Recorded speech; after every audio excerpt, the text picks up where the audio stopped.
जहाँ अंधकार है वहीं लड़ाई है, वहीं युद्ध है। जहाँ प्रकाश है, जहाँ ज्ञान है, वहाँ किसी तरह का कलह, लड़ाई, युद्ध नहीं है। कहीं भी अगर प्रदूषण फैल रहा है बातों का, आपस में कटुता और वैमनस्य फैल रहा है, इसका सीधा सा अर्थ है वहाँ ज्ञान का अभाव है। और ज्ञान के अभाव में ही कुमति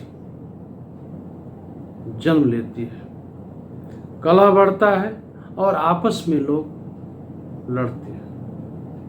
आपस में लड़ने वाले लोग जाति और धर्म के नाम पर कभी भारतीय संस्कृति की रक्षा नहीं कर सकते। जो भी ज्ञानी है और विद्वान है वह भारतीय संस्कृति के विविधता के रहस्य को समझता है। वो समस्त मानवों के भीतर बैठे हुए उस परमात्मा को महसूस करता है। वह कण कण में जो दिव्य ज्योति है ईश्वर की, उसे जानता है।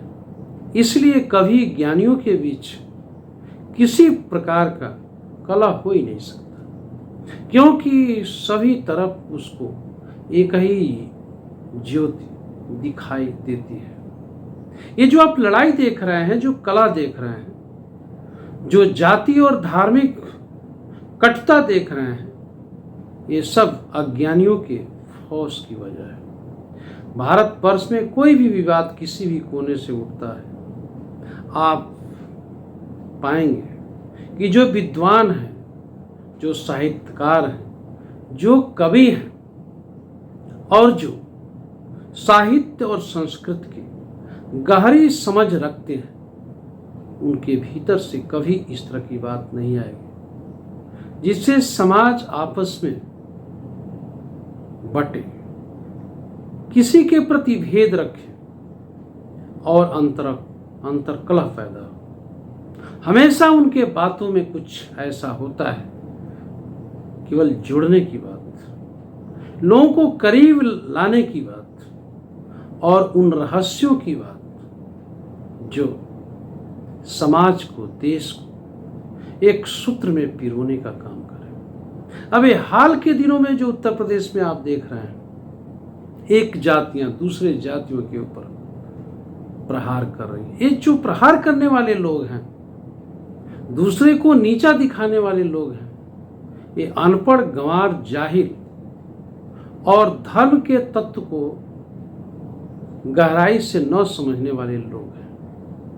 इसके इतर जब आप विद्वानों की बात को सुनेंगे, जैसे कुमार विश्वास हैं और तमाम हमारे ऐसे पत्रकार जिनकी बातों को आप ध्यान से सुने, हमारे तमाम ऐसे साधु संत जिन्हें वास्तव में धर्म के असली तत्व की जानकारी है और भारतीय संस्कृति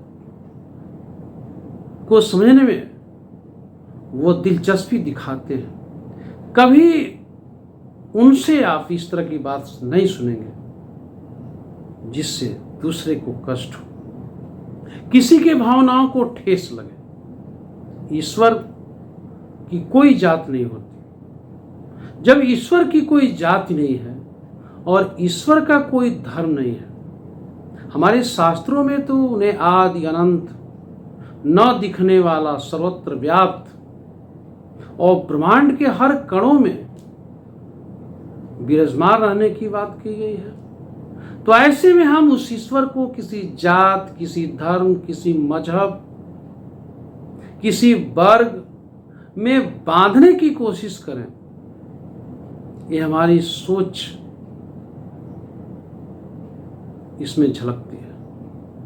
इसलिए जब बात ईश्वर की है, बात जब समाज, संस्कृति और देश की है, तो उसमें सभी को अपने मन के खुलेपन को दिखाना चाहिए। संकीर्ण दीवारों में बंद करके बात कभी नहीं करना चाहिए, क्योंकि जब आप कुछ कहते हैं, जब किसी के प्रति अपने भावना को व्यक्त करते हैं, तो लोगों के समझ में आ जाता है कि आपने जीवन भर क्या अध्ययन किया है, आपकी सोच कितना मानवीय है और कितना लोक कल्याणकारी है, आपकी सोच कितना ब्रह्म के समीप है, आपकी सोच आत्म उत्थान और समाज के लिए कितना लाभकारी है। आपकी सोच में संकीर्णता, आपकी सोच में ऐसी बात दिख रही है जिससे मानवों में भेद करें, तो अपने ज्ञान पर पुनर्विचार करना होगा। इसलिए अंतर्द्वंद, कलह और छोटी छोटी बातों को लेकर के समाज में किसी न किसी कोने में अज्ञानियों के बीच कुछ न कुछ उठती रहती है। लेकिन किसी विद्वान, किसी साहित्यकार का उसमें कूद जाना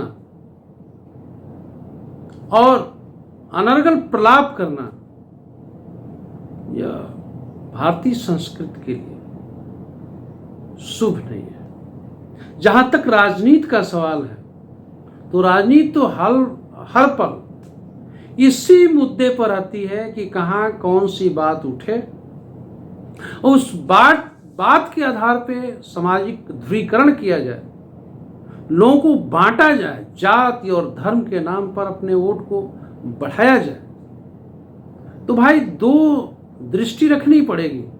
सामाजिक और सांस्कृतिक विरासत को बनाए रखने के लिए हमें अलग से विचार करना होगा, और जब राजनीति को हम उसमें मिलाएंगे, भुलाएंगे, उसके नजरिए से समाज को देखने की कोशिश करेंगे, तो फिर आपके मन में भेद की भावना, एक दूसरे के से बंटने की भावना जरूर पैदा होगी।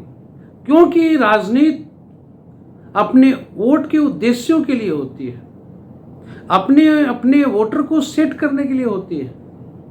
इसलिए धर्म की बात, संस्कृति की बात और राजनीति की बात अलग अलग है। दोनों को जब मिक्सअप करेंगे तो निश्चित तौर पे आप सामाजिक जो एकता है, हमारी सांस्कृतिक अखंडता है, उस पर कुठाराघात करेंगे। इसलिए कभी भी कोई बात कहीं किसी कोने से उठे तो उसे खुले दिमाग से सोचें, विमर्श करें और जो सामाजिक हित में हो उस रास्ते को अख्तियार करें। तो बंधुओं, पुनः आपसे हम मिलेंगे। मैं दिनेश यादव, नमस्कार।